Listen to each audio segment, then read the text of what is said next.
កម្មវិធីនេះឧបត្ថម្ភកាត់មុខដោយម្សៅមីណាលៀបមីណាសមីនឹង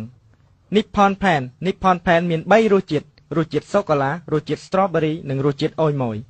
ហាងលក់ក្តាមម្ជូរអមតៈដើម្បីអបអរសាទរថ្ងៃគម្រប់ខួប100ថ្ងៃនៃការបើកលក់ហាងលក់ក្តាមម្ជូរអមតៈមានកម្មវិធីពិសេសគឺទិញក្តាមម្ជូរថ្មីមួយមានថែម Power Bank ដ៏ស្រស់ស្អាតមួយហាងកោះជប់តារាទាន់សម័យមានទទួលកោររោមជើងក្រងរោមក្លៀករួញត្រង់គ្រប់ម៉ូតគ្រប់ម៉ាកនិងគ្រប់រសជាតិ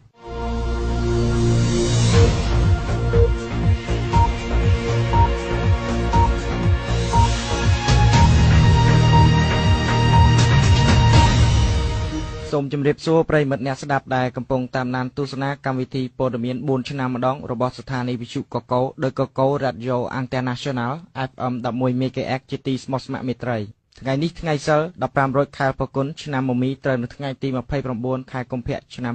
2015យើងខ្ញុំសូមជូនមេតិការព័ត៌មានដូចតទៅរកឃើញមូលហេតុការស្លាប់របស់អ្នកកាសែតពលក្ដួចក្រសួងសម្លឹងឃើញភាពសិចស៊ីក្នុងវិស័យសម្រាមលោកប្រធានាធិបតីបារ៉ាអូបាម៉ាចូលរួមជាគណៈអធិបតីក្នុងកម្មវិធីបញ្ចុះខន្ធសីមាក្នុងវត្តធឺផាតស្លាប់ពីក្នុងករណីបោកគ្រាប់បែកលេងមួយក្នុងទីក្រុងហុងកុងអាជីវកម្មលក់ទឹកកកឈូសនៅជប៉ុនកំពុងមានភាពពេញនិយម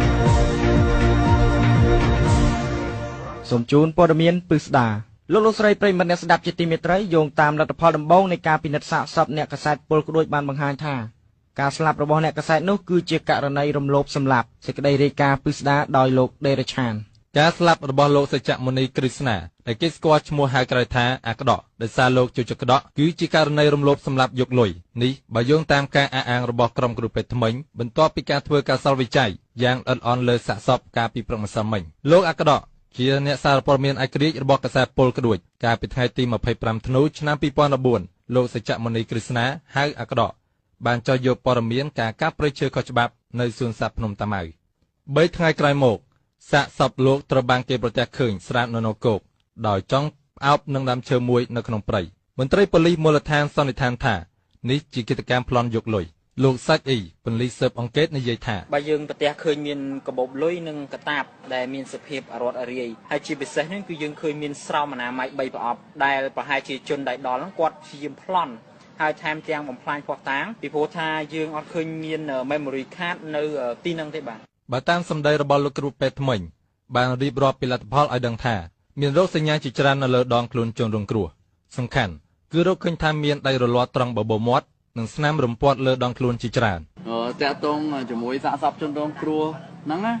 យើងឃើញមានការដាច់រលាត់ត្រង់បបោមាត់ហើយត្រង់កាពះគូតហើយនឹងមានស្នាមជាំខាំនៅលើដងខ្លួនប្រជាពលរដ្ឋនៅក្បែរនោះបានឲ្យដឹងថាមានក្រុមមនុស្សប្រុស3នាក់ជិះកង់ដឹកឈើចេញពីព្រៃនោះបន្ទាប់ពីអ្នកកាសែតពលក្ដួចចូលទៅអ្នកស្រីងវៀនដាញ់ហៅបុទុមកេសរជាអ្នកភូមិល្បាច់អងនៅភូមិក្បែរនោះនិយាយថាអូខ្ញុំស្គាល់តាប្រុស3នាក់ហ្នឹងវាស៊ីឈ្នួលកាប់តែឈើដុតជូងហ្នឹងពួកអាហ្នឹងអាណាក៏ស្គាល់ដែរថាស្រឡាញ់តែប្រុសគ្នាឯងទោះជាយ៉ាងណាក៏ដោយលោកសាច់អ៊ីបញ្ជាក់ថាលោកបដិញ្ញាទោះដល់ជើងមេឃក៏នឹងចាប់ជនដៃដល់មកផ្ដន់ទានទោសនៅមុខតុលាការឲ្យទាល់តែបានខ្ញុំដេរឆានវិទ្យុកកូរាយការណ៍ពីបឹងទន្លេសាបលោកស្រីប្រិមិត្តជាទីគោរពរាប់អានរដ្ឋាភិបាលកំពុងតែមានការចាប់អារម្មណ៍ចង់វិនិយោគលុយរាប់រយលានដុល្លារក្នុងវិស័យសម្រាមសេចក្តីរាយការណ៍ពិស្ដារពីអាប៉យដោយសារតែវិស័យកសិកម្មមានការរីកចម្រើនជាលំដាប់ថ្មីនេះរដ្ឋាភិបាលបានសម្រេចធ្វើការវិនិយោគទៅលើវិស័យសម្រាមបន្ថែមទៀតឯកឧត្តមសំណល់បំពល់រដ្ឋមន្ត្រីក្រសួងគ្រប់គ្រងធនធានសម្រាមបានថ្លែងនៅក្នុងឱកាសបើកសម្ពោធមជ្ឈមណ្ឌល Agile Enterprise Agency ថាសក្តានុពលវិស័យសម្រាមគឺជាឱកាសមួយក្នុងការប្រកួតប្រជែងនៅក្នុងតំបន់ជាក់ស្ដែងនាពេលបច្ចុប្បន្ននេះយើងមានភ្នំសម្រាមចំនួន5ដែលលាតសន្ធឹងលើផ្ទៃដីរាប់ពាន់ហិកតាភ្នំសម្រាមទាំងនោះបានផ្ដល់ក្លិនគ្រប់រសជាតិតែក្នុងនោះឧស្ម័នកាបូនឌីអុកស៊ីតប្រមាណជា200លានតោនត្រូវបានរុក្ខជាតិបៃតងតូចធំនៅពីពេញប្រទេសស្រូបយកដើម្បីធ្វើរស្មីសំយោគចិញ្ចឹមសារពាង្គកាយ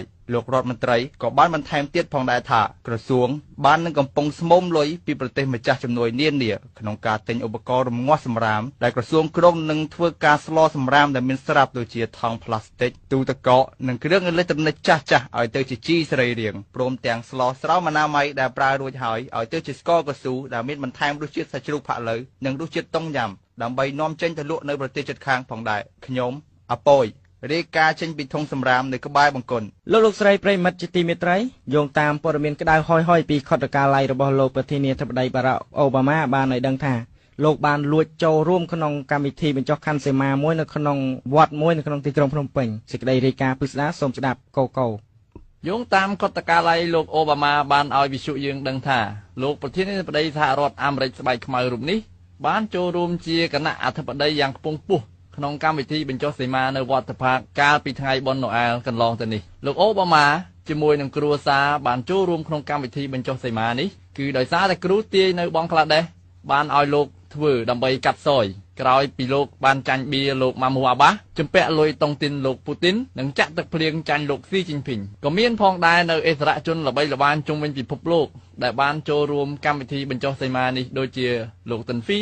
លោកអេមរេបេឡូស៊ូហ្លូនិងកញ្ញាអូសាវ៉ាជាដើមកម្មវិធីនេះក៏មានការប្រគំតន្ត្រីដែលមានការចូលរួមពីកញ្ញា Taylor Swift ក្រុម One Direction និងលោក Bruno Mars ហើយក៏មានផងដែរនៅការចាប់រង្វាន់របស់ក្រុមហ៊ុនលក់ត្រីងៀត Macbodia ខ្ញុំកូកូវិសុកកូរាយការណ៍ពីវត្តភ្នំ